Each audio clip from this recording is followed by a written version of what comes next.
Hello everyone, welcome you all at Lokesh sir unlimited study zone. So doubt discussion कर रहे हैं हम लोग साइंस के लास्ट पेपर का, जो हमने टेस्ट पेपर किया है।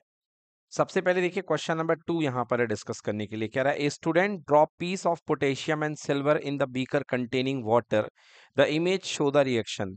तो भाई साहब देखिए यहाँ पर क्या है, एक पीस डाला गया है पोटेशियम का और एक डाला गया है सिल्वर का इन द बीकर, ठीक है ना। तो यहाँ वाले में पोटेशियम प्लस वाटर है, दूसरे वाले में सिल्वर प्लस वाटर है। कह रहा है what are the products form in each of the beaker. भाई साहब तो देखिए, आप जानते हो कि सिल्वर जो होता है वो नॉट रिएक्टिव होता है, तो सिल्वर वाला वाटर के साथ रिएक्ट नहीं करेगा, ठीक है ना। तो मतलब ये रिएक्शन और ये रिएक्शन तो हो नहीं सकती है ऊपर वाली, ये नीचे वाली। हाँ, यहाँ पे है नो रिएक्शन टेक्स प्लेस और नो रिएक्शन टेक्स प्लेस, बिल्कुल सही बात है। अब आपको पता है बच्चों कि अगर किसी मेटल को पानी में ड्रॉप किया जाता है, सो मेटल प्लस वाटर, तो मेटल प्लस वाटर को ड्रॉप, मेटल में वाटर को मिलाने पर, हाँ भाई वेदांत बताओ दुनिया को, मेटल और वाटर मिलकर के क्या बनाते हैं बेटा? हाइड्रोक्साइड। क्या बनाते हैं? Metal hydroxide. बिल्कुल सही बताया यहाँ पर कि मेटल हाइड्रोक्साइड बनाते हैं। तो आंसर बेटा यहाँ पर मेटल का हाइड्रोक्साइड। तो पोटेशियम आप मिला रहे हो, तो पोटेशियम का हाइड्रोक्साइड क्या बनेगा बेटा? Potassium hydroxide, KOH। तो देखिए फर्स्ट बीकर में KOH बनेगा, ओके। और मेटल जब भी वाटर के साथ रिएक्ट करता है बच्चों, तो मेटल का हाइड्रोक्साइड बनता है और कौन सी गैस लिबरेट होती है? हाइड्रोजन, H2 गैस, ठीक ना। तो मेटल हाइड्रोक्साइड प्लस हाइड्रोजन, तो ये चीज नोट कर लो, ये हर बार एग्जाम में आया है। क्या नोट कर लो बच्चों? Metal plus water, okay, equals to, और जो रिएक्टिव मेटल है यहाँ पे मेटल प्लस वाटर ट्रीट करने पर मेटेलिक हाइड्रोक्साइड और प्लस कौन सी गैस निकलेगी? H2 गैस यहाँ पे लिबरेट हो जाएगी। So metal plus water equal to metallic hydroxide plus H2 gas. Clear? So बेटा यहाँ पे इस तरीके से ये रिएक्शन हो जाएगी। करेक्ट आंसर इसका क्या होगा बेटा? D answer, correct answer D. Beaker 1 में आपका KOH यानी कि पोटेशियम हाइड्रोक्साइड और हाइड्रोजन बनेगा, और बीकर 2 में कोई रिएक्शन नहीं होगी। प्रिंस क्लियर हुआ बेटा? तो प्रिंस बताओ दुनिया को कि अगर बेटा कभी भी मेटल के साथ अगर वाटर की रिएक्शन होगी तो क्या बनेगा बेटा? मेटेलिक हाइड्रोक्साइड, और कौन सी गैस निकलेगी? H2 गैस निकलेगी। क्लियर हो गया ना? मेटेलिक ऑक्साइड हाइड्रोक्साइड और H2 गैस निकलेगी, ठीक है। चलिए ये हो गया बात। यस, तो इतना अच्छा इसमें डिटेल भी दिया है कि सारे मेटल बेटा वाटर के साथ रिएक्ट नहीं करते हैं। All the metal do not react with water, the intensity of reaction of a metal with water depend on its chemical reactivity. When a metal react with a cold और hot water, then the product form is a metal hydroxide and hydrogen gas. Like here the potassium के solid form में है, plus 2H2O liquid equal to KOH aqueous form में, plus H2 gas निकल जाएगी, plus क्या निकलेगी? Heat energy. यही heat energy के कारण पोटेशियम और सोडियम जो होते हैं ब्लास्ट हो जाते हैं। क्या हो जाते हैं बेटा? ब्लास्ट हो जाते हैं। Yes, the reaction is so violent, so exothermic, that is evolved hydrogen gas catches the fire. Silver is very less reactive metal, so it does not react with the water at all. when when a metal react with a steam, it produce metal oxide and hydrogen gas. देखो बेटा, एक इसमें case याद रखना, जो reactive वाले हैं वो तो अपना हाइड्रोक्साइड बना रहे हैं, बट इन केस आप यदि लेस रिएक्टिव मेटल, यदि आप आयरन के साथ रिएक्ट करोगे, यहाँ पे आयरन Fe+H2O, ओके, तो बेटा यहाँ पे आयरन का ऑक्साइड बनेगा, हाइड्रोक्साइड नहीं बनेगा। क्या बनेगा? यहाँ पे मेटल का ऑक्साइड बनेगा, ओके। यहाँ पे क्या बनेगा? Metal oxide. और कौन सी गैस लिबरेट होगी? Hydrogen gas. तो हाइड्रोजन गैस तो दोनों में केस में लिबरेट होगी, बट नॉन रिएक्टिव के साथ केवल ऑक्साइड, मतलब कम reactive, less reactive, non reactive मत बोलो, लेस रिएक्टिव के साथ मेटेलिक ऑक्साइड बनेगा। ये मैंने दोनों केस आपको बताए थे। और जो हाईली रिएक्टिव होंगे वो क्या बनाएंगे बेटा आपको? वो आपका बनाएंगे हाइड्रोक्साइड। क्या बनाएंगे? हाइड्रोक्साइड। मगर जो कम रिएक्टिव हैं वो अपना ऑक्साइड बनाएंगे। Okay, when a metal react with steam, then product form is metal oxide, क्योंकि आयरन जो होता है स्टीम के साथ रिएक्ट करता है। किसके साथ रिएक्ट करता है? स्टीम के साथ। बताया गया था ना आपको कि आयरन के लिए आपको क्या लेना पड़ेगा? स्टीम लेना पड़ेगा। Yes, next question, next doubt, चलते हैं अगले डाउट की ओर। ओके, नेक्स्ट डाउट है क्वेश्चन नंबर 14 का, पार्ट नंबर बी। हाँ, why is that non metal do not displace hydrogen from dilute acid. भाई साहब, हाइड्रोजन डाइल्यूट एसिड से क्यों नहीं हाइड्रोजन रिप्लेस कर पाते हैं? देखो बेटा, कभी भी कोई रिएक्शन होती है मेटल प्लस एसिड, तो एसिड में क्या होता है बेटा, एसिड जो होता है जैसे HCl है, तो HCl में सबसे पहले बेटा ये जो हाइड्रोजन है वो H प्लस लेकर के अपने को अलग करता है, H प्लस लेकर के क्या करता है, अपने को अलग करता है। अब बेटा मेटल प्लस एसिड में आपको पता है कि हाइड्रोजन गैस निकलने वाली होती है। कौन सी गैस निकलने वाली होती है? Hydrogen H2। अब बेटा ये H प्लस जो है ये H2 में तब बदलेगा जब इसको कोई इलेक्ट्रॉन देगा। क्यों? क्योंकि प्लस और माइनस, माइनस मतलब इलेक्ट्रॉन, तब ये चार्ज क्या हो जाएगा, खत्म हो जाएगा। मतलब इस प्लस को क्या देना पड़ेगा, इलेक्ट्रॉन। और इलेक्ट्रॉन प्रोवाइड कौन करता है? इलेक्ट्रॉन प्रोवाइड मेटल करते हैं, क्योंकि मेटल क्या होते हैं, इलेक्ट्रिक पॉजिटिव, धनी होते हैं, पैसे वाले होते हैं। पैसे के रूप में क्या रहता है उनके पास में, इलेक्ट्रॉन्स रहते हैं। That's why they are called electro positive. तो भैया इलेक्ट्रो पॉजिटिव होगा तो इलेक्ट्रॉन खिला देगा। बेटा आप कहोगे नॉन मेटल खुद भिखारी है, क्या खिलाएगा इलेक्ट्रॉन, इसके पास खुद तो इलेक्ट्रॉन है नहीं, मरा जा रहा है इलेक्ट्रॉन के लिए। H प्लस को क्या ये इलेक्ट्रॉन खिलाएगा? नो वे, बिल्कुल नहीं खिला पाएगा। इसलिए H प्लस को इलेक्ट्रॉन नहीं खिला पाएगा, तो ये H प्लस को कभी H2 के फॉर्म में रिमूव नहीं कर पाएगा। तो यही कारण है कि नॉन मेटल जो होते हैं हाइड्रोजन को डिस्प्लेस नहीं करते हैं। क्लियर हो गया? हाइड्रोजन को डिस्प्लेस नहीं करते हैं, क्यों? क्योंकि उनके पास इलेक्ट्रॉन्स नहीं होते। इसका आंसर मुझे याद हो गया, कभी नहीं भूलेगा, प्रिंस ने बिल्कुल ऐसा आंसर लिखा है, बिल्कुल एकदम कि बिल्कुल यही कि it is because non metals do not supply, word तक उसने चेंज नहीं किया है, सप्लाई का सप्लाई ही लिखा है। Do not supply electron to change H plus ion into hydrogen gas. समझ में आ गया? बिल्कुल यही की लाइन लिखी हुई है एकदम प्रिंस ने। एनसीईआरटी की आत्मा आ गई थी उसके अंदर, उसने ये लाइन लिख दी, do not change H plus ion into the hydrogen gas. ऐसी पढ़ाई सबको करनी कि एनसीईआरटी की आत्मा आ जाए। ठीक है भाई प्रिंस, वेरी गुड बेटा, बहुत शानदार। चलो ये हो गया। अगला बताओ बच्चों, अगला क्वेश्चन देखते हैं। अगला क्वेश्चन है question number 16। State reason for the following में आपने हमसे पार्ट सी पूछा है। पार्ट सी क्या है भाई साहब? पार्ट सी है sulphide ore of a metal first converted to its oxide then extract metal from it. हाँ, हमने बताया था बेटा कि आपको जैसे कॉपर है, कॉपर जो है बेटा आपको मिलेगा, तो कॉपर का सल्फाइड ओर मिलेगा। अब यहां पर ये कहा जा रहा है बेटा कि कॉपर के सल्फाइड ओर को पहले आप रोस्ट करके, रोस्टिंग करके, आपको पता है कि सल्फाइड ओर में हम कौन सी प्रोसेस यूज करते थे, रोस्टिंग, और कार्बोनेट में कैल्सिनेशन। तो रोस्टिंग करके सबसे पहले हम क्या करते थे, सबसे पहले इसका ऑक्साइड बनाते थे, तो ये बन जाता था CuO। क्या बन जाता था? CuO। तो रोस्टिंग करके इसका हम ऑक्साइड बनाते थे। देन इसके बाद बेटा हम वापस इसका रिडक्शन करा लेते थे। क्या करा लेते थे? इसका रिडक्शन। इवन कॉपर ऑक्साइड तो इतना मस्त है कि उसका खुद के ही साथ कॉपर सल्फेट ही, कॉपर सल्फाइड ही इसका रिडक्शन करा देता। मतलब खुद खुद का बचा हुआ पार्ट ही इसको ऑक्सीजन को उड़ा ले जाता है, और क्या बना देता है, इसको Cu को अलग कर देगा और SO2 करके अलग निकाल देगा। क्लियर कि नॉट क्लियर? तो बात ये है, सवाल ये है, ये पूछा जा रहा है कि तुमने कॉपर का ऑक्साइड क्यों बनाया? बेटा देखो, कॉपर का ऑक्साइड जो होता है, कॉपर के ऑक्साइड का रिडक्शन करना आसान है, इजी है। कॉपर सल्फाइड में से सल्फर को हटाना मुश्किल है, और कॉपर के ऑक्साइड में से ऑक्सीजन को हटाना इजी है। ऑक्सीजन को हटाना इजी है। तो बताइए आप किस रास्ते जाएंगे? आप सल्फर को हटाने के रास्ते पे जाएंगे कि ऑक्सीजन को हटाने के रास्ते? ऑब्वियसली ऑक्सीजन को हटाने पे। तो यही आंसर लिखा हुआ बच्चों, ये देखिए सी पार्ट में, it is because it is easier, easier, आसान है, टू रेड्यूस ऑक्साइड, और टू रेड्यूस ऑक्साइड, रेड्यूस मतलब रिमूवल ऑफ ऑक्सीजन, रेड्यूस मतलब रिमूवल ऑफ ऑक्सीजन, और कंपेयर टू सल्फाइड, और सल्फर की तुलना में ऑक्सीजन को हटा पाना बहुत आसान है, इसलिए आप यहां पर ऑक्साइड को रेड्यूस करेंगे। बोलो क्लियर कि not clear? Question number 17, explain the following. Part B को डिस्कस कराना आपको। Reactivity of aluminium decreases if it is dipped in the nitric acid. बहुत अच्छा question.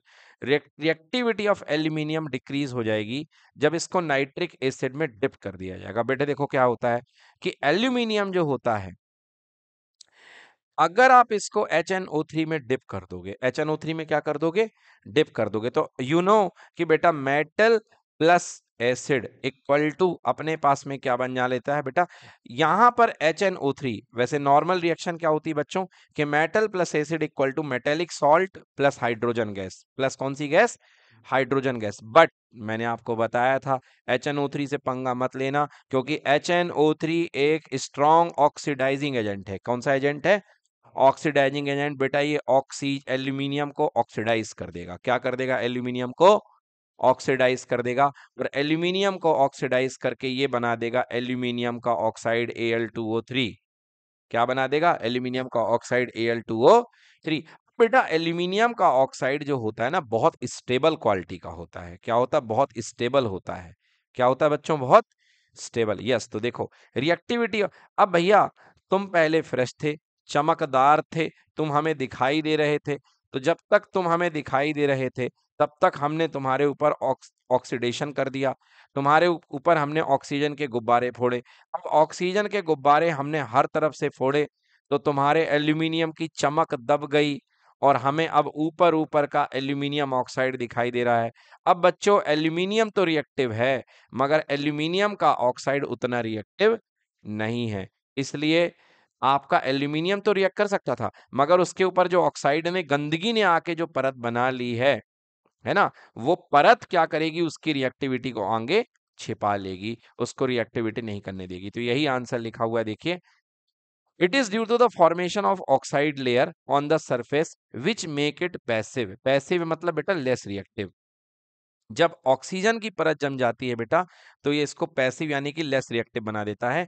And HNO3 is a good oxidising agent. बेटा याद रखना, HNO3 एक strong good oxidising agent है। पार्ट सी डिस्कस करते हैं।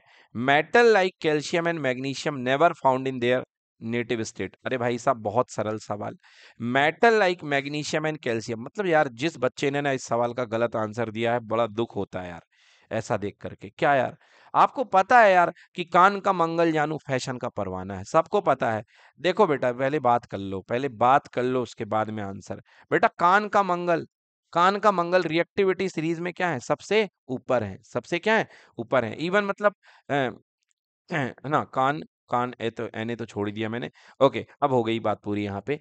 तो देखिए बेटा potassium, sodium, calcium, magnesium, aluminium, बेटा ये रिएक्टिविटी सीरीज में सबसे ऊपर है। अब जब बेटा ये रिएक्टिविटी सीरीज में सबसे ऊपर है ना, तो बताइए क्या ये कभी फ्री स्टेट में मिल सकते हैं। बेटा देखो, हमेशा जो इंसान ज्यादा रिएक्टिव होता है उससे दुनिया पंगा लेती है। तुम स्कूल में देखे होगे, सबसे पीछे शांत बैठे रहते बच्चे, उनसे कोई पंगा नहीं लेता, पूरी साल निकाल देते हैं, पता नहीं होता है।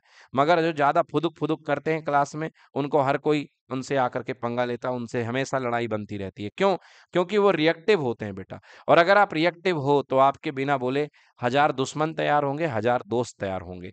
तो ऐसा ही इनके साथ है बेटा। ये इतने रिएक्टिव हैं बेटा कि ये नेटिव स्टेट में मिल ही नहीं सकते हैं। इनसे हजारों लोग दुश्मनी और हजारों लोग दोस्ती करने के लिए तैयार रहते हैं। तो यही लिखा हुआ है यहाँ पे बेटा। क्या लिखा हुआ है, it is because magnesium and calcium are highly reactive, react with other element to form compound. और दूसरे एलिमेंट के साथ फटाक से ये दोस्ती करके कंपाउंड बनाने के लिए तैयार रहता है, इसलिए ये कभी फ्री स्टेट में नहीं मिलते हैं। वहीं बेटा अगर बात कर लो सोना चांदी की, AuAg, AU मतलब सोना, Ag मतलब चांदी। अब बेटा देखो सोना और प्लेटिनम कभी भी रिएक्ट नहीं करते हैं, समझ गए ना। ये देखिए क्लास में कुछ बच्चे होते हैं बिल्कुल शांत, शुरू शुरू से लेके अंत तक शब्द नहीं निकलता उनके मुंह से, बिल्कुल पीछे बैठे रहेंगे। बस उनका स्कूल में उनका नाम जब टीचर ने रजिस्टर पढ़ा, तभी उनका नाम एक बार आ गया कि रजिस्टर में नाम बोल दिया किसी बच्चे का, समझ गए ना। वो बिल्कुल शांत रहते हैं, वो नॉन रिएक्टिव होते हैं। क्या होते हैं बेटा, नॉन रिएक्टिव। और याद रखिएगा बेटा जो नॉन रिएक्टिव होते हैं ना, उनका सिंबल AU है, गोल्ड होते हैं वो। क्या होते हैं, कई बार गोल्ड होते हैं, क्योंकि वो बहुत खामोशी के साथ तैयारी करते हैं, और उनकी नॉन रिएक्टिविटी का उनको फायदा भी मिलता है ना। उनके दुश्मन 1000 तैयार नहीं होते हैं, समझ गए। तो अगर ये जिंदगी में फंडा ही लागू होगा बेटा, अगर आप रिएक्टिव हैं, आप जितने ज्यादा रिएक्टिव हैं, आपके उतने दोस्त भी बनेंगे, आपके उतने दुश्मन भी बनेंगे। अब कोई रिएक्टिव बच्चा कह रहा है कि सर मेरे तो दुश्मन ही दुश्मन है, मेरे दोस्त नहीं बन रहे हैं। क्यों नहीं बन रहे हैं भाई, अगर रिएक्टिविटी बहुत स्ट्रांग है, या किसी के दोस्त ही दोस्त है, दुश्मन भी नहीं है, ऐसा तो वो ऐसा नहीं है, उसने अभी सर्च नहीं किया है, उसने अभी उस तरीके के एलिमेंट के साथ मेल नहीं बैठाला है। अगर आप यदि उस एलिमेंट के साथ मेल बिठा लेगा तो उसके कंपाउंड अच्छे भी बनेंगे और खराब भी बनेंगे। तो रिएक्टिविटी के बेटा फायदे भी हैं और रिएक्टिविटी के नुकसान भी हैं, तो अपनी रिएक्टिविटी सोच समझ के लगानी चाहिए। नेक्स्ट, ये हो गया भाई रिएक्टिविटी वाली बात। Next question, a metal x acquire a green colour coating on surface. भैया मेरे को तो याद हो गई ग्रीन कलर की कोटिंग, बिल्कुल सही। बेटा हरा रंग केवल कॉपर के कार्बोनेट से बनता। Identify the metal. बेटा मेटल कौन है? एक्स यानी कि कॉपर है। क्या है बेटा? कॉपर। Metal is copper. बेटा ग्रीन कलर की जो कोटिंग होती है केवल कॉपर में लगती है। कौन सी प्रोसेस होती है बेटा? कोरोजन होती है। कौन सी प्रोसेस होती है? कोरोजन। क्या बनता है? Name the right the chemical formula. भैया कॉपर कार्बोनेट बनता है। कॉपर कार्बोनेट बेसिक टेंडेंसी का होता है। इसका पूरा फॉर्मूला CuCO3.CuOH होल ट्वाइस होता है मल्टीप्लाइड फॉर्म में। बट आप CuCO3 भी लिख करके आएंगे तो बच्चों आपको पूरा मार्क्स मिलेगा। अगला, list two important method to prevent this process. यार देखो यार, एक बच्चे ने या कई बच्चों ने लिखा है, कई बच्चों ने लिखा है कि बेटा यहाँ पे ना कि क्या आपको प्रोसेस करनी है। एक ने लिखा बेटा oiling and greasing, oiling and greasing. अब बेटा ऑयलिंग भी वही है, ग्रीसिंग भी वही है, तो आप बेटा ये मत सोचो कि आपको यहाँ पर पूरे मार्क्स इसी में मिल जाएंगे। हाँ, ऑयलिंग एंड पेंटिंग में नहीं बेटा, एक मैथ, एक आप कुछ अलग भी लिखो। तो जैसे it should coated with tin, तो आप यहाँ पर कोटेड कर दो टिन के साथ, दैट इज कॉल्ड इलेक्ट्रोप्लेटिंग, है ना। It should be mixed with the other metal to form alloys. Next है बेटा कि आप इसको जो है अदर मेटल के साथ जो है आप इसका एलॉइंग कर दो। तो दो आंसर आपको एटलीस्ट लिखने चाहिए। अगर आपने एक आंसर लिखे हैं तो आपको 0.5 मिलेंगे। बेटा आपके पास बहुत सारी अच्छी अच्छी मेथड है। आपके पास बेटा कई सारी मेथड है जिससे आप मेटल की रक्षा करते हो। नंबर वन आपके पास है गैल्वेनाइजेशन। क्या है बेटा? गैल्वेनाइजेशन है कि नहीं है बताओ? गैल्वेनाइजेशन है कि नहीं है? अरे ये बाबरा हो गया यार, इससे क्या बात करूं यार। यार ये मुझे यार गूंगे बहरे लड़के पसंद नहीं है। गैल्वेनाइजेशन है कि नहीं है? है ना, गैल्वेनाइजेशन है।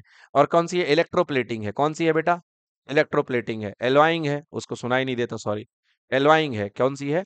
तो एलॉइंग है, गैल्वेनाइजेशन है और इलेक्ट्रोप्लेटिंग है। समझ में आ गया? नहीं बेटा, नहीं बेटा, एलॉइंग है ना। तो ये तीन मेथड आप लिख सकते हैं, ये तीन मेथड आप। बेटा इलेक्ट्रोप्लेटिंग, इलेक्ट्रोप्लेटिंग बोल दी, एलॉइंग बोल दी और गैल्वेनाइजेशन बोल दी। ये थोड़े से स्टैंडर्ड मेथड हो गए, ये थोड़े से क्या हो गए? Standard method. और बेटा तेल तो हम वर्षों से मतलब तेल मतलब ऑयलिंग ग्रीसिंग जो है हम बहुत पहले से ही उसको लगा रहे हैं ना। चलिए 18। भाई देखो देखो, तुम लोग हंसने लगते हो। ये बताओ, ये बताओ, ये बताओ तुम लोग कि देखो माइक ऑन है, मैं छिपा नहीं रहा हूँ किस बात को तुम लोग कह रहे हो। ये बताओ कि साइकिल के चेन में तेल डालते हो कि नहीं डालते हो? क्यों डालते हो? हाँ ठीक है, क्यों? क्योंकि फ्रिक्शन ना हो, क्योंकि उसमें जंग ना लगे। क्या ना लगे? जंग ना लगे। समझ गए ना? यस। तो बेटा रस्टिंग से बचाने के लिए बिल्कुल ऑयलिंग और पेंटिंग सही है, मगर उसको साथ में। अच्छा कोई बच्चा लिख रहा ऑयलिंग एंड ग्रीसिंग, मतलब यार दोनों एक ही चीज रिलेटेड। बिल्कुल सही बात है, मगर कोशिश करो बेटा कि आप दो अलग चीज लिखो। यस, नेक्स्ट पे आइए चलिए। Yes, back to the topic यार, इधर देखो ध्यान दो बेटा। 18 question, in the formation of compound between two A and B, A loses 2 electron and B gains 1 electron. बेटा ध्यान से देखो बेटा, कह रहा है कि ए जो है लॉस कर रहा है 2 इलेक्ट्रॉन। तो बेटा सिंपल सी बात है कि ए बेटा 2 इलेक्ट्रॉन को लूज करके -2 इलेक्ट्रॉन निकल जाएंगे बेटा। या इस तरीके से इसको लिख सकते हो, ऐसा लिखो आप तो, ऐसा लिखो, ऐसा लिखो कि जमाना देखे बेटा। ए है और ए बेटा, ए अपना +2 आयन बनाएगा और 2 इलेक्ट्रॉन की छुट्टी कर देगा, टाटा बाय बाय हॉलीडे मनाओ। ए ने ऐसा दे दिया। और बी क्या कर रहा है? A and B, A loses 2 electron and B gain 1 electron. और जो बी है बेटा वो 1 इलेक्ट्रॉन गेन करके क्या बना ले रहा है? B minus. क्या बना लेगा? B minus. अब ठीक है, अच्छी बात है। What is the nature of the bond between A and B? भैया एक प्लस है एक माइनस है, डेफिनेटली दोनों के बीच में कौन सा बॉन्ड बनेगा? Ionic bond. क्योंकि बेटा जब भी प्लस और माइनस होते हैं तो इनके बीच में आयनिक बॉन्ड हो जाता है। समझ में आ गया? प्लस और माइनस में आयनिक बॉन्ड होता है। Second part, suggest the formula for the compound between A and B. यार हमारा एक्सपर्ट है क्रिस क्रॉस रूल में वेदांत भाई। A +2 है और B क्या है? -1। बेटा ये यहाँ आएगा और ये यहाँ आएगा AB2, क्या बन गया AB2। सो जो कंपाउंड होगा बेटा वो होगा AB2 सेकेंड वाला। यस नेक्स्ट अगला, on similar lines explain the formation of MgCl2 molecule. कह रहा है कि इसी सिद्धांत पे जो ऊपर आपने लिखी है उस पर MgCl2 का फॉर्मेशन बनाइए। देखो बेटा, सबसे पहले Mg था, Mg ने क्या किया, Mg ने कहा जाओ छोड़ करके मुझे 2 इलेक्ट्रॉनों में तुम्हें आजाद करता हूं। Mg ने 2 इलेक्ट्रॉन लुटा दिए। अब ये 2 इलेक्ट्रॉन आपने लुटा दिए तो क्या बन गया अपने पास में Mg+2। और Cl ने बेटा यही 1 इलेक्ट्रॉन पकड़ लिया, Cl ने 1 इलेक्ट्रॉन पकड़ लिया और क्या बना लिया बेटा अपने पास में Cl-, क्या बना लिया Cl-। तो बेटा Mg+2 हो गया और Cl- हो गया। अब देखिए, ये देखिए तो अब यहाँ पे 1 Cl मैंने लिया है, अगर आप 2 Cl लेंगे तो आपको 2 इलेक्ट्रॉन की जरूरत पड़ेगी और कितने Cl बनेंगे 2 Cl-। तो ये देखिए 2 Cl + 2 electron equal to 2 Cl-। तो क्या बन गया बेटा Mg+2 एंड Cl के आपके पास में 2 आ गए हैं, Cl- के 2, 2 से 2 कैंसिल हो गया और आपके पास बन गया कंपाउंड MgCl2। क्या बन गया बच्चों MgCl2। बोलो क्लियर है कि नहीं क्लियर है MgCl2। मोर बेटर आप इसको ऐसा लिखिए बेटा, देखो इसको आप ऐसे लिखो Mg+2, इस तरीके से लिखो, यहाँ पे जगह खाली है, Mg+2 प्लस 2Cl-1, क्योंकि Cl का एक आयन पे नेगेटिव चार्ज होता है, यहाँ पे 2 आयन है तो +2 चार्जेस का -2 चार्जेस का will give you MgCl2 compound. तो यहाँ पे MgCl2 कंपाउंड आपका बन जाएगा। क्लियर है बच्चों? तो ये हो गया आपका कंपाउंड MgCl2। डन। आगे क्या पूछ रहा भाई साहब, ऑन सिमिलर MgCl2 मॉलिक्यूल। ठीक है, और वाला भी पूछा था आपने इसने। Explain the following, carbon can not reduce the oxide of Na और Mg। भाई साहब देखिए, कार्बन जो है, कार्बन जो है Na और Mg के ऑक्साइड को Mg के ऑक्साइड को रिड्यूस नहीं कर पाता। देखो बेटा, जो प्यार है ना सोडियम का बहुत ज्यादा है ऑक्सीजन से, ठीक है ना, ऑक्सीजन से इसका जो प्यार है बहुत ज्यादा है। देखिए, तो मैं क्या कह रहा था बेटा, देखो यहाँ पे सोडियम है, अब सोडियम जो है, सोडियम के साथ सोडियम का वैलेंसी होती +1, ऑक्सीजन की वैलेंसी होती है बेटा -2। तो यहाँ पे ये कंपाउंड बनता है क्रिस क्रॉस रूल से बेटा Na2O, Na2O। बेटा ये एक जो है इलेक्ट्रोवैलेंट कंपाउंड है, एक आयोनिक कंपाउंड है। एंड यू नो बच्चों की जो आयनिक कंपाउंड होता है वो बहुत स्ट्रांग होता है, बहुत क्या होता है स्ट्रांग। तो बेटा किसी की हिम्मत नहीं कि ऑक्सीजन को, कार्बन जैसा बेटा नन्हा सा प्राणी ऑक्सीजन को हटा पाए। तो कार्बन इसके ऑक्सीजन को नहीं हटा पाएगा, मतलब कार्बन इसको रिड्यूस नहीं कर पाएगा। आइए देखते हैं रीजन प्रॉपर क्या दिया गया है यहाँ पे। यस, तो कौन सा क्वेश्चन था, यही था हाँ। Sodium and magnesium have a tendency to react oxygen rather than the carbon because they are a highly reactive metal. They have a greater affinity. ये देख लो बेटा, ये मोहब्बत है, ये प्यार है, ये एफिनिटी है। समझ में आ गया, ये क्या है एफिनिटी है, ये एफिनिटी है। जिस तरीके से सौम्य की एफिनिटी है पढ़ाई के लिए, समझ गए ना, सौम्य जो है पढ़ाई के लिए कितना अफेक्शन है उसके मन में, कितना प्रेम है, ऐसे ही बेटा यहाँ पर इन मेटल्स का ऑक्सीजन के प्रति बहुत बड़ा अफेक्शन है। समझ गए? और ऑक्सीजन के साथ मेटल इतने जोर से अटैच हैं कि कार्बन उसको तोड़ नहीं सकता, कार्बन उसको तोड़ नहीं सकता। समझ गए ना? ये मेटल सोडियम कभी भी ऑक्सीजन को नहीं कह सकता है कि जा सिमरन जा जी ले अपनी जिंदगी। कभी ये ऑक्सीजन को नहीं तोड़ेगा, कभी ये ऑक्सीजन को नहीं तोड़ेगा। और ऑक्सीजन को जब छोड़ेगा ही नहीं तो कार्बन पकड़ेगा ही नहीं। तो याद रखिएगा यहाँ पे वर्ड एफिनिटी को यूज करना। They have a greater affinity for oxygen than for carbon, hence their oxide are stable. इसलिए इनके ऑक्साइड क्या होते हैं बच्चों, स्टेबल होते हैं। The reduction of these metallic oxide with carbon require very high temperature. फिर भी अगर आप चाहते हो कि एक दिन ऐसा आए कि ऑक्सीजन सोडियम को छोड़ करके टाटा बाय बाय कर दे और जाके कार्बन के साथ अटैच हो जाए, इसके लिए आपको इनको भट्टी में तपाना होगा, बहुत हाई टेम्परेचर देना होगा। At the end of temperature, at that temperature, metal react with carbon to form their corresponding carbide. Hence, carbon cannot reduce the oxide of Na और Mg। इस तरीके से आप देख रहे हैं कि जो कार्बन है वो सोडियम और मैग्नीशियम के ऑक्साइड को रेड्यूस नहीं कर सकता, मतलब उससे ऑक्सीजन छोड़ा नहीं सकता। देन अगला मेथड है भैया गैल्वेनाइजेशन। तो आपको मैंने बताया था कि गैल्वेनाइजेशन का मतलब क्या होता है। हाँ, प्रोसेस चढ़ाना, किसकी, जिंक की, किसकी लेयर चढ़ाना, जिंक की लेयर चढ़ाना, किसके ऊपर चढ़ाना, किसी अदर मेटल के ऊपर। समझ में आ गया? आपको खंबे याद आएंगे, हमारे भाई के घर के पास में खंबे लगे हुए हैं, वो याद आएंगे। समझ में आ गया? भाई साहब, रेलवे के खंबे में किसकी परत चढ़ी होती है? जिंक की, जिससे कि बेटा उनका फर्दर कोरोजन ना हो। तो galvanisation is a process of applying a thin layer of zinc over the metal surface. Metal surface के ऊपर जिंक की लेयरिंग करने को क्या बोलते हैं हम लोग? Galvanisation.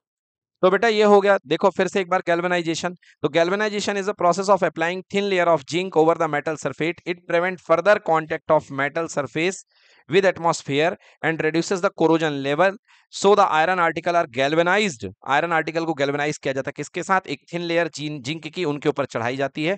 Since zinc is more reactive to that iron. क्या होता है बेटा, जैसे अंदर आयरन है और बाहर क्या है? जिंक। जिंक यानी जानू। आपको पता है कि कान का मंगल जानू, जानू ज्यादा रिएक्टिव होता है। तो बेटा जो ऑक्सीजन होती है ना, वो ऑक्सीजन आ करके जिंक के ऊपर अटैक करती है। वो ऑक्सीजन जिंक के ऊपर अटैक करेगी तो ऑक्साइड किसका बनेगा? जिंक का। किसका ऑक्साइड बनेगा? जिंक का। और आयरन बच जाएगा कि नहीं बच जाएगा? हाँ, तो आयरन क्या हो जाएगा? बच जाएगा। Yes. So the iron article remains protected. और आयरन आर्टिकल जो है इस तरीके से क्या रहेंगे? प्रोटेक्टेड रहेंगे। चलिए, थर्ड पार्ट भी डाउट था क्या? थर्ड पार्ट हो गया। फर्स्ट पार्ट से, फर्स्ट पार्ट में क्यों, तुमने तो तीनों बोले थे ना, सी वाला पार्ट बताना है। Okay. Metal like sodium, potassium, calcium, magnesium are never found in their free state and nature. बेटा अभी बात हो गई इसके बारे में कि बेटा ये हाईली रिएक्टिव होते हैं। These are highly reactive metal and hence they are not found in the free state in nature. Sodium, potassium, calcium, magnesium are alkali और and alkaline earth metal. Alkali मतलब बेटा ये जो है पानी में घुल करके बेस बनाते हैं। क्या बनाते हैं? बेस। और एक्चुअली जमीन के अंदर पाए जाते हैं, इसलिए इनका नाम है alkaline earth metal.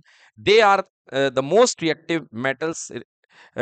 They are the most reactive metals, readily react with the atmospheric oxygen and other gases। ये तो आपको पता ही है कि बेटा सोडियम, पोटेशियम, कैल्शियम, मैग्नीशियम में मोस्ट रिएक्टिव है।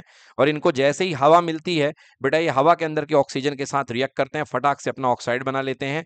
Okay. Therefore they are found in the nature of form their respective compound. इसलिए ये अपने कंपाउंड की स्टेट में मिलते हैं, ये कभी फ्री स्टेट में नहीं मिलते। चलिए नेक्स्ट कौन सा डाउट है? 21। 20। Almost all the metal combined with the oxygen to form metal oxide. Metal oxide are generally basic in nature. बिल्कुल पता है, सही बात है। But some metal oxides show both basic as well as acidic behavior। फंस गया question. कौन है ये बोलो? हाँ, तो ये मेटल ऑक्साइड क्या है? एम्पोथेरिक oxide. Different metals show different reactivity towards oxygen. Some are vigorously, but some are do not reactive at all। Yes, पता है हमको भैया, कुछ तो बहुत तेजी से रिएक्टिव होते हैं, जैसे एग्जांपल पोटेशियम का ऑक्साइड, सोडियम का ऑक्साइड, मैग्नीशियम का ऑक्साइड, ये भड़भड़ा के रिएक्शन करते हैं ऑक्सीजन के साथ। मगर कुछ होते हैं जो ऑक्सीजन से दोस्ती नहीं करते, जैसे सिल्वर हो गया, गोल्ड हो गया, मरकरी हो गया, ये ऑक्सीजन के साथ रिएक्शन नहीं करते, do not react at all. चलिए पहला question. What happens when the copper is heated with air? बेटा आपको पता है कि कॉपर आग के साथ हीट करने पर, एयर के साथ, सॉरी, एयर के साथ अगर आप इसको हीट करोगे तो अपना ऑक्साइड बनाएगा। रिएक्शन करने के पहले बेटा कॉपर जो होता है ब्राउन कलर का होता है, Cu। और रिएक्शन करने के बाद बेटा ये अपना ऑक्साइड बना लेता है, CuO, जो कि किस कलर का होता है? ब्लैक कलर का होता है। और ये रिएक्शन हमारे सिलेबस में भी है। Yes. So copper is a reactive element. When it heated in the air, it forms black copper oxide that is equal to CuO। Reaction है 2Cu plus O2 equal to 2CO, solid form copper oxide। Next, why are some metal oxide categorized as एम्पोथेरिक? यार इस पे आप लोगों ने बहुत अजीब अजीब आंसर लिखे। बात हो रही है ऑक्साइड की, आप लोग लिखे व्हेन समवन, व्हेन देयर, कुछ भी लिख रहे हो, ऑक्साइड की बात करो। Metal oxide are categorized as amphoteric oxide that react with both acid as well as bases oxide, है ना, that react with both acid and bases to create salt and water। ऐसे ऑक्साइड जो दोनों acid और base के साथ react करके neutralisation reaction देते हैं और सॉल्ट एंड वाटर बनाते हैं, इनको हम बोलते हैं amphoteric oxides. Amphoteric oxide among many others include lead oxide, zinc oxide and मैंने बताया था aluminium oxide. These oxide are oxygen compound, show both acidic and basic characteristics। They undergo neutralization reaction to form salt and water। Reaction के लिए zinc oxide ले लो भैया, एम्पोथेरिक है। एम्पोथेरिक है, आप किसके साथ भिड़ा रहे हो? यहाँ बेस के साथ। तो फिलहाल ये कैसे बिहेव करेगा? एसिड के जैसे। और एसिड जब बेस के साथ बिहेव करता है तो क्या बनाता है बच्चों? Salt and water, neutralisation reaction देगा salt and water. Yes, last next question, complete करो रिएक्शन भाई साहब। सोडियम का ऑक्साइड भिड़ा रहे हो किसके साथ? पानी के साथ। So sodium oxide with water, sodium के ऑक्साइड को आप पानी के साथ मिलाओगे, क्या बनाएगा? Sodium hydroxide. क्या बनाएगा बच्चों? Sodium hydroxide. क्लियर की नॉट क्लियर? तो sodium oxide plus water equal to sodium hydroxide. Second question क्या है? सेकेंड क्वेश्चन है एल्यूमिनियम ऑक्साइड प्लस NaOH। अभी मैंने बताया एल्यूमिनियम ऑक्साइड एक एम्पोटेरिक ऑक्साइड है। सामने कौन है बच्चों? बेस। अगर सामने बेस है तो बोलो एल्यूमिनियम ऑक्साइड किसके जैसे बिहेव करेगा? एसिड। और एसिड प्लस बेस क्या प्रोड्यूस कर देंगे? Salt and water. तो देखिए एल्यूमिनियम ऑक्साइड बेस बन जाएगा, सॉरी एसिड बन जाएगा, ये तो बेस गिवन है। ये क्या बना देगा? Sodium aluminate, this is equal to salt and water. बेटा ये रिएक्शन बहुत इंपॉर्टेंट है, बहुत बार एग्जाम में आई है, किसी भी बच्चे ने ये रिएक्शन सही नहीं लिखी, सो सैड। चलिए नेक्स्ट क्वेश्चन, और वाला बताना है क्या? सभी को बन गया, किसी को डाउट है? बताना है। चलिए, on burning sulphur in oxygen colourless gas is produce. Sulphur को ऑक्सीजन के साथ बेटा चॉइस ही नहीं है, चॉइस ही नहीं है, क्या बनेगा? सल्फर डाइऑक्साइड बनेगी, और तो कोई रास्ता ही नहीं है। राइट द केमिकल रिएक्शन, तो बेटा केमिकल रिएक्शन मैंने लिखी दी, S plus O two equal to SO2। यहां पर निकलने वाली गैस कौन सी होती है? कह रहा है name the gas formed sulphur dioxide, और ये गैस एक पॉइजनस गैस होती है। क्लियर?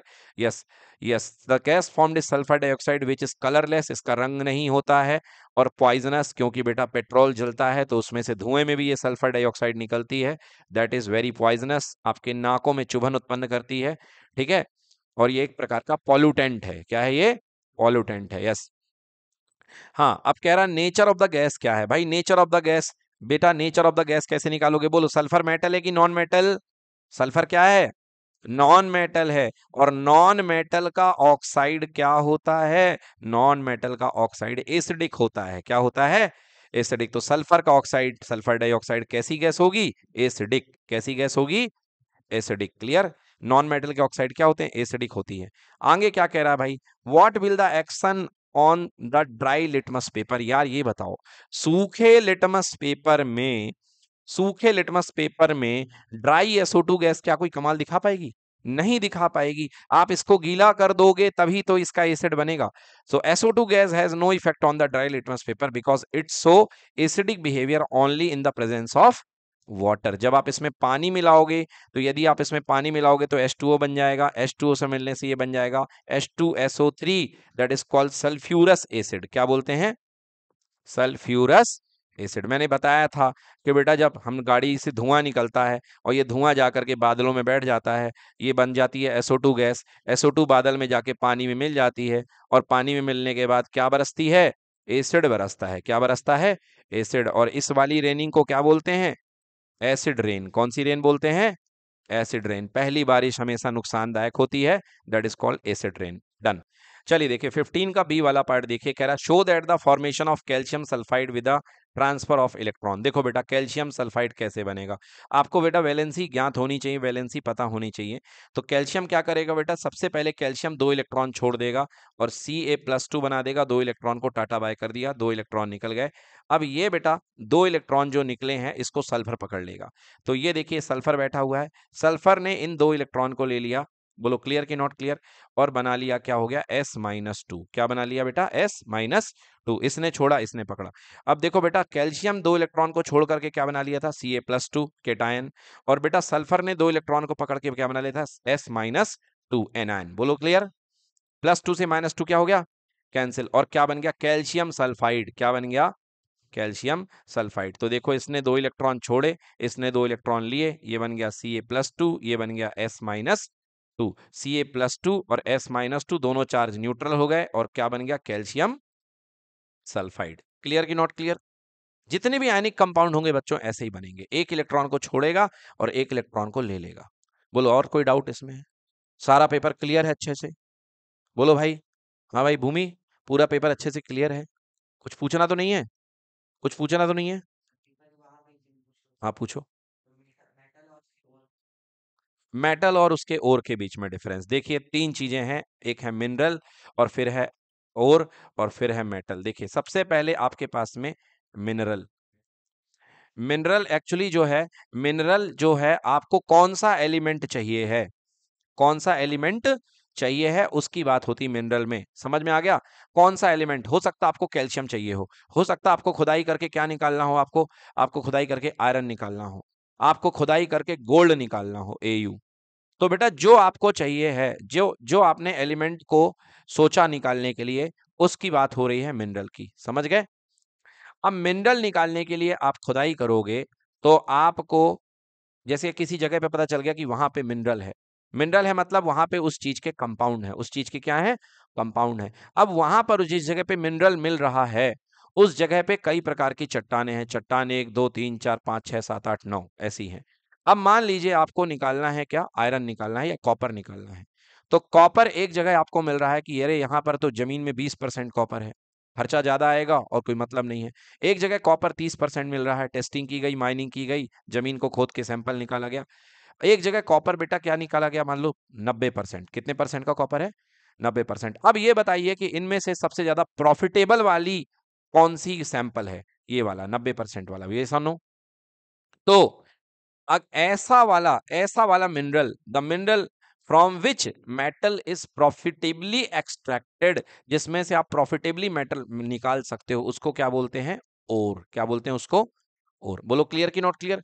अब आप इंडस्ट्री में इस ओर को लेकर के आओगे और इस ओर में से क्या एक्सट्रैक्ट करोगे, मेटल। मगर इस ओर के अंदर आपको प्योर मेटल नहीं मिलेगा, पहले आपको मेटल का कंपाउंड मिलेगा। क्या मिलेगा, मेटल का कंपाउंड। बेटा हो सकता है मेटल का ऑक्साइड मिल जाए, हो सकता है मेटल का कार्बोनेट मिल जाए, मेटल का सल्फाइड मिल जाए, और फिर इस मेटल के ऑक्साइड में से क्या निकालोगे, प्योर मेटल को अलग कर लोगे। बोलो कर लोगे, कर लोगे ना?